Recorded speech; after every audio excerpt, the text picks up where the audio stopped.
Folks, if you want to see what Christianity looks like, it is how the people in Martha's Vineyard have responded to migrants who were flown there by Florida Governor Ron DeSantis. This is the latest attempt by these so-called compassionate conservatives, these so-called Jesus-loving people to own the libs, if you will. Texas Governor Greg Abbott has been doing that.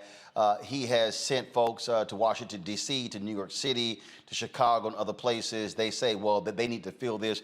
You know, and these Republicans are basking in all of this. But what they didn't realize was how people were going to respond. In Martha's Vineyard, they had so many volunteers that they told people, we have enough. They've actually been providing them with food and support. But what DeSantis has done is heinous, and it's actually human trafficking. This is a video from the Miami Herald. And if you want to understand, again, how sick and demented this man is, listen and watch this video. Arrived last night make it clear that they were lied to again and again and fraudulently induced to board. Arrived last night make it clear that they were lied to again and again and fraudulently induced to board the planes. They were told there was a surprise present for them and that there would be jobs and housing awaiting for them when they arrived. This was obviously a sadistic lie. Not only did those responsible for this stunt know that there was no housing and no employment awaiting the migrants, they also very intentionally chose not to call ahead to any single office authority on Martha's Vineyard so that even the most basic human needs arrangements could be made, ensuring that no help awaited the migrants at all was the entire point. They were provided with a cartoonishly simple map of Martha's Vineyard and the United States and a brief brochure containing snippets from the Commonwealth of Massachusetts website and instructions to change their address with USCIS when they relocated. This is especially troubling as anyone with even the most basic understanding of the immigration proceedings knows that USCIS was not the agency with whom the migrants would have to record their addresses and has nothing to do with their cases in any way. It is clear that this was an intentional attempt to ensure that these migrants were removed in absentia when they failed to change their address with the proper agency. This was a purposeful derailment designed to prevent people from complying with federal immigration policies. This is problematic because the state should not be interfering with federal immigration policy. Before they boarded the planes, the migrants were processed by agents of the Department of Homeland Security, who listed falsified addresses on the migrants' paperwork. Agents apparently chose random homeless shelters all across the country, from Washington to Florida, to list the migrants' mailing addresses, even when told by the migrants that they had no address in the U.S.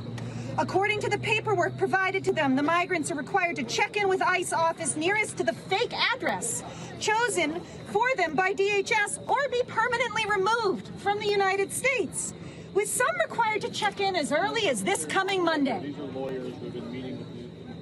It could not be clearer that this is an attempt to ensure that these people are ordered removed, even as they try as hard as they can to comply with the instructions provided to them. There is no other reason to list as someone's mailing address a homeless shelter in Tacoma, Washington, when they ship him to Massachusetts. It is sickeningly cruel, throwing obstacles in the way of people fleeing violence and oppression, some of whom walked through 10 countries in the hopes of finding safety. It is shameful and inhuman. Many of these victims were deprived of medical care despite clear existing injuries. These are human beings who were deprived of basic human rights. To the people who find themselves, these wonderful people who find themselves plane wrecked on our island, I have a message for all of them. You are not alone. We have your backs. We are proud to be here for you. And we've got you. If the intention of those who perpetrated this horrendous act was to create a crisis, You have failed. Their demeanor is kind, their demeanor is grateful, and their demeanor is just that they want to be doing everything right. Their biggest concern today is that many of them have dates to appear in San Antonio Monday morning, Tacoma, Washington Monday morning, Washington, D.C. Monday morning. You tell me how that's possible.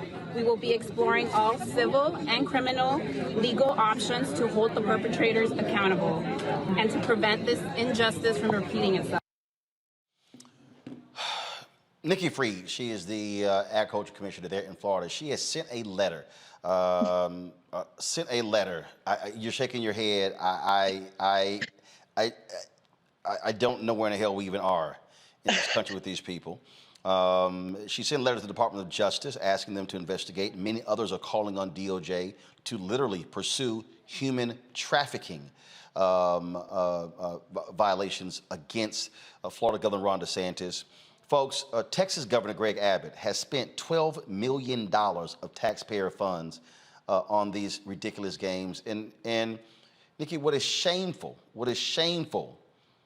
Commissioner Freed, is that I'm looking at so-called conservative Christians, people like Eric Erickson, gloat and make fun of this. You have idiots, and I'm a registered voter still in Texas, and it shames me that Ted Cruz is one of my 2 United States senators. This fool posts a tweet trying to say, oh, basically owning the libs. He is so dumb, he didn't even realize that the governor of Massachusetts is a Republican. And that governor has said, we're going to treat these people with dignity and respect. These people are not Christians. These people, if Jesus came back, and we know how Jesus actually looks, they would try to deport Jesus. Yeah. I mean, Roland, it is just unconscionable. I don't know where we are as Americans. That this is who we are as America, to be opening up our hearts and the beacon of freedom and light. And these two governors, it's like they're children. Look at me, I'm not getting enough attention. So let's, send people across the country. And so, yes, I wrote a letter to the Department of Justice asking for an investigation because this is human trafficking that the governor of Florida has paid with Florida taxpayer dollars to transport these individuals from Texas. I think there was a stop in Florida so that he can make some kind of rational, connection to money that was allocated, $12 million of Florida taxpayer dollars that was allocated, and then send them up to Martha's Vineyard. And it's not even just inhumane. This is pathetic. These two men are using 50 individual lives to play on this game that they're having with the Biden administration. How about act like adults? How about act like leaders and governors and say, look, we've got a problem at the border. Why don't we convene a convention of governors, members of Congress, people from the White House, and sit down and come up with a comprehensive immigration reform process? This is a complete political trick and ploy that I don't even see what is the end here. What's next? And this is just un-American. But you know what is American? What those people did in Martha's Vineyard.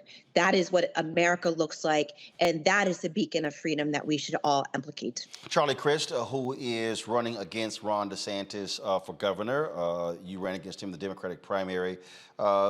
He tweeted this out a few hours ago because now all of a sudden DeSantis doesn't want to answer any questions. And so this is the tweet. Ron won't answer questions, so we looked ourselves. Florida paid Vertol Systems $615,000 on September 8th out of the $12 million deportation fund. So Floridians paid $12,300 for each refugee DeSantis trafficked for his own political purposes. Now, for the people of Florida, your state, that's literally, let me just put it in a way for my audience. That's $612 grand he could have gave to Florida A&M University. Yep.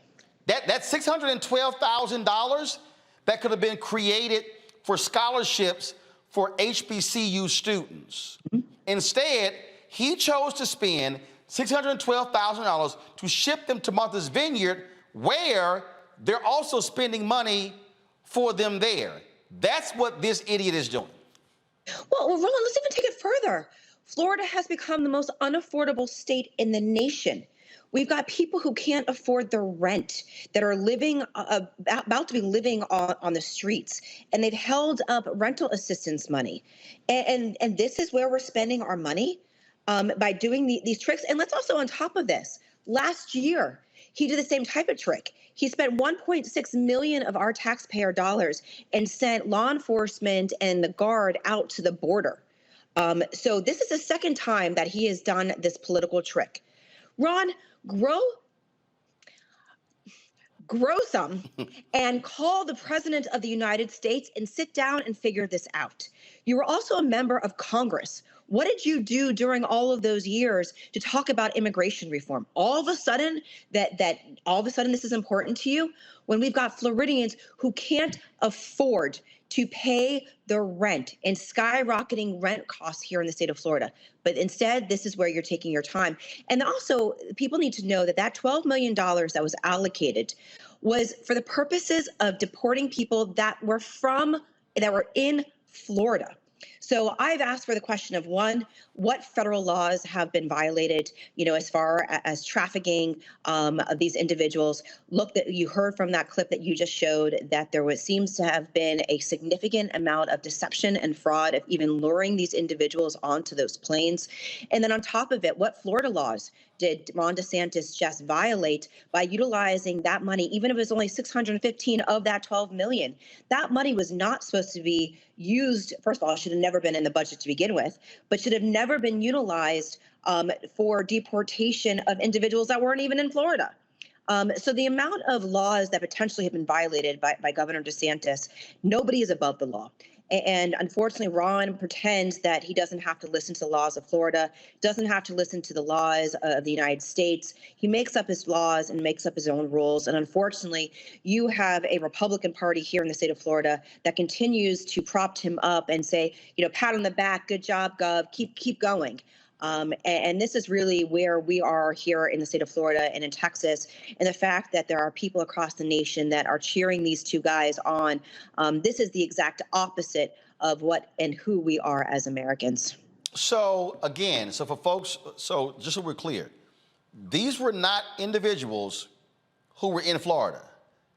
Correct. These were individuals who were in Texas. Yep. Who Abbott flew to Florida to be able to say, hey, Ron, I'm going to give you your photo op.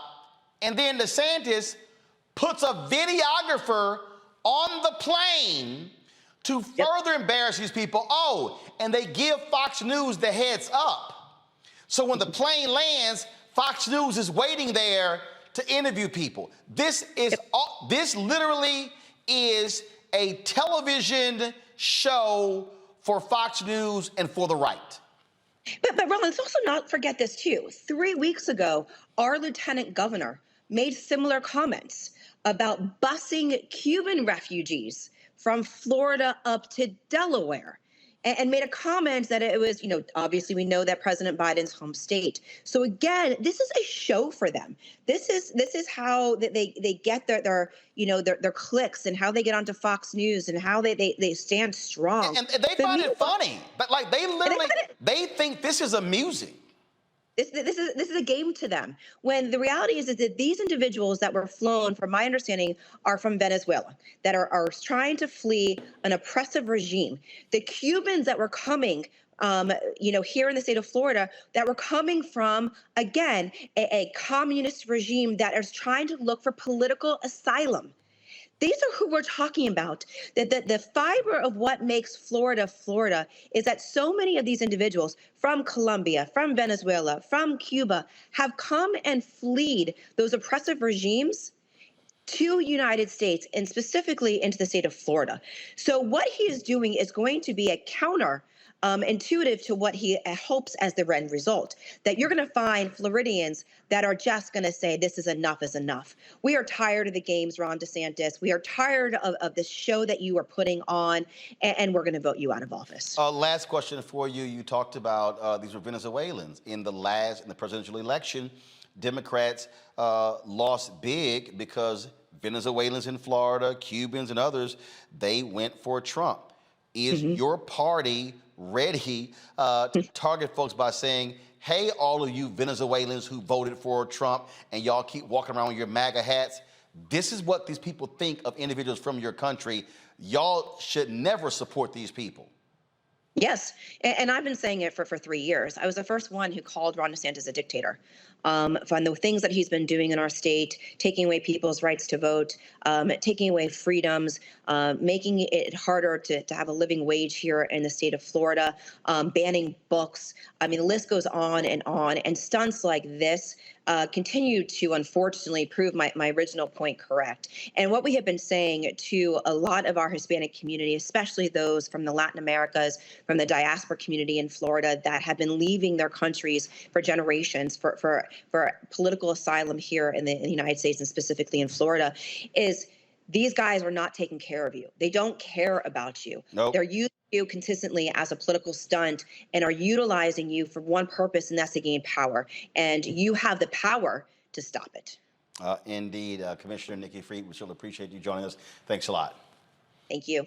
Let's go to my legal panel. I'll start with you, Monique. We've heard a lot of legal analysts say that there's strong grounds by promising these people different things, frankly, duping them, that human rights charges or human trafficking charges could be filed against DeSantis or Abbott. Let's start off with you. Your thoughts on this. Is that doable? Is it possible?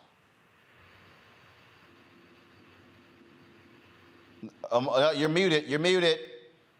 You muted yourself. I apologize. Unfortunately, no. I don't think that this meets the rigors of the human trafficking statute. I've looked under Homeland Security, under Department of State, refreshed myself on what the legislation calls for. That's why even your last guest, Commissioner Freed, when she wrote her letter, she called it political human trafficking, which is not what the statute requires. The statute, it is trafficking for sure. We know that part. And even if there's fraud or deceptiveness, which it seems there was, it's for the purposes of forced labor or for sex acts is the way those statutes run. That doesn't mean, though, that this wasn't maybe kidnapping or that there wasn't fraudulent manner of use of funds by the governors from the various states, especially DeSantis, in the way that the funds were used. It doesn't mean that there haven't been other violations of their rights. The issue, unfortunately, is what rights they have and don't have as migrants as opposed to as citizens. And they ought to have rights as humans. But it's a tricky, hard sell. That's why everybody is saying, political human trafficking. Okay. Human trafficking for purposes of politics, but there's no such provision under the law currently for reasons of trafficking other than sex or labor. So Matt, fine. If it's not human trafficking, is it kidnapping? It might be kidnapping if you look at it from a criminal standpoint, but I actually think there might be something under the Civil Rights Act of 1964, which bans discrimination against people's national origin. And I think it's pretty clear that if they understand that the migrants are going to have forthcoming court dates and they ship them across the country where they're unable to make those court dates, especially in a systemic way, there may be some meat on that bone. So I think there are some novel legal ways to approach it. I think Monique is 1,000% right. I don't think the governors did this without probably vetting their potential legal, issues. And frankly, they didn't think it was human trafficking, which is why they engaged in it. But the primary thing here is this is obviously a campaign expenditure by both Greg Abbott and Ron DeSantis. And that is really, I think, the biggest problem, because both of them are making a mad dash to the seventh circle to hell to see exactly how bad they can be and get elected by their Republican bases across the country. So I think if you're looking at it as, an interesting legal way to approach it, I think it might be under the Civil Rights Act of 1964, because migrants do have civil rights as it relates to discrimination. Xavier. Yeah, I think it's kidnapping. The trafficking element definitely is a difficult one to prove because of the forced labor component. But these migrants were told one thing. This Perla woman that was hired, they basically said, you're going to get these different benefits. And that inducement caused them to go someplace. And then they went on the other side and not knowing where they were going or where they were free to get off the plane. And how they were treated. And so I think that's the avenue from a criminal aspect that what it looks like. But also, I agree that there may be some civil rights component as well. I think this should be investigated to the fullest extent. I think that Republicans should not be used to push this through and move on to the next stunt. They need to be held accountable for it, and be held accountable for it now. Here's something that I thought was very interesting, and the JFK Library put this out yesterday. Go to my iPad, please. This was a tweet here where they put out, they said, to embarrass Northern liberals and humiliate black people, Southern White Citizens Council started their so-called reverse freedom rides, giving black people one-way tickets to northern cities with false promises of jobs, housing, and better lives. This is the newspaper article they actually posted. This morning, that you see right here, this thing got 23,000 retweets, 48,000 likes. People who had no idea, didn't understand this history, Monique. And I saw some folk earlier, some black folks who, when one was a white woman, she commented, and the person was like, well, it's disrespectful to black people to compare what's happened to the migrants to them. And I had to weigh in. I said, first of all, nonsense. I said, there are parallels to what is happening here. Yes, in our case, we were already citizens of the country, but the reality is, whether you're talking to citizens or whether you're talking to people who are migrants, it is still shameful behavior that these Republicans are engaging in. And I was glad that JFK Library put that out, because people had no clue that these things had happened to black folks during Jim Crow. Monique?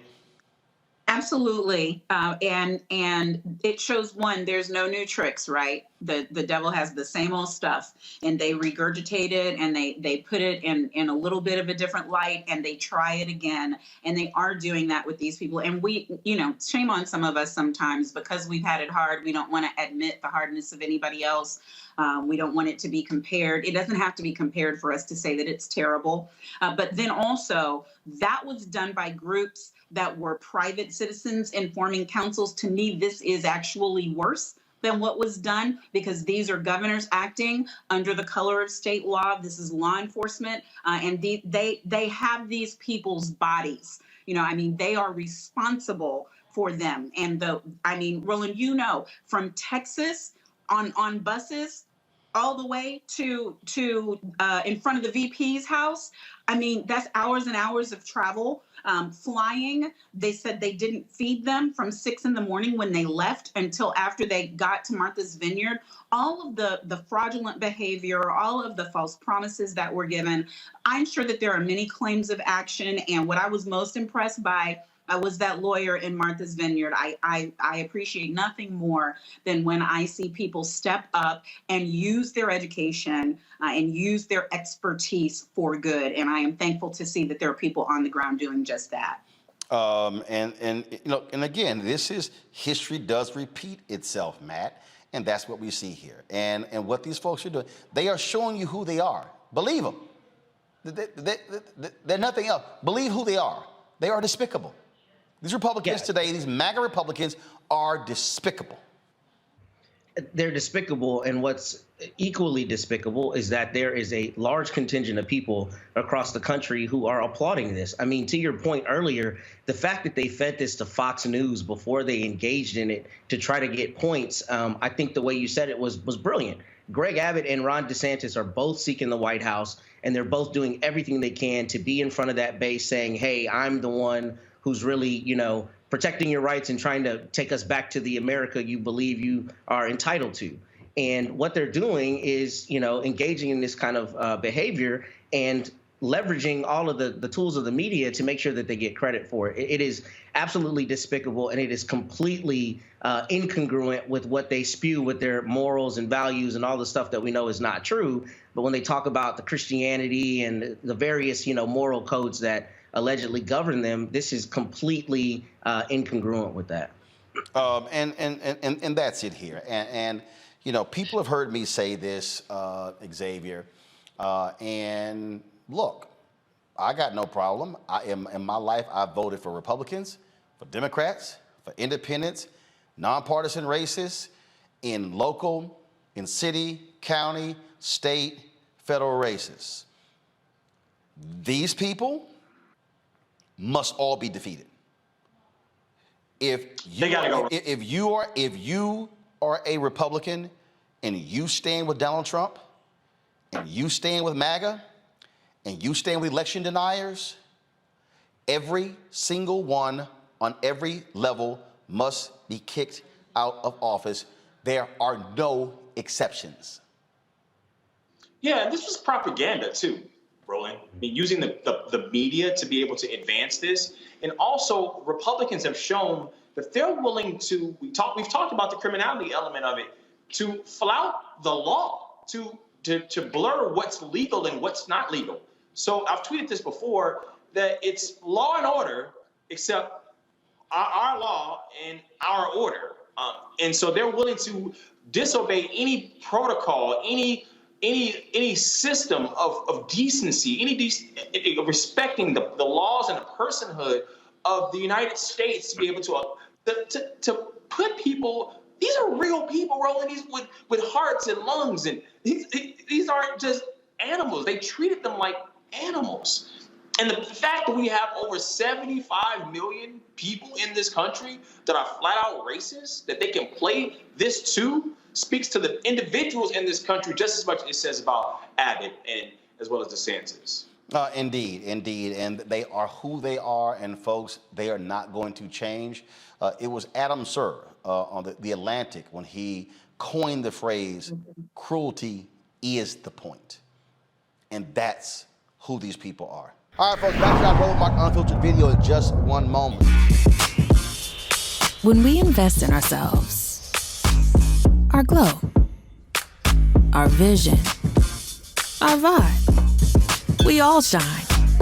Together, we are black beyond measure. Folks, Black Star Network is here. Hold no punches! I'm real revolutionary right now. Support this man, Black Media. He makes sure that our stories are told.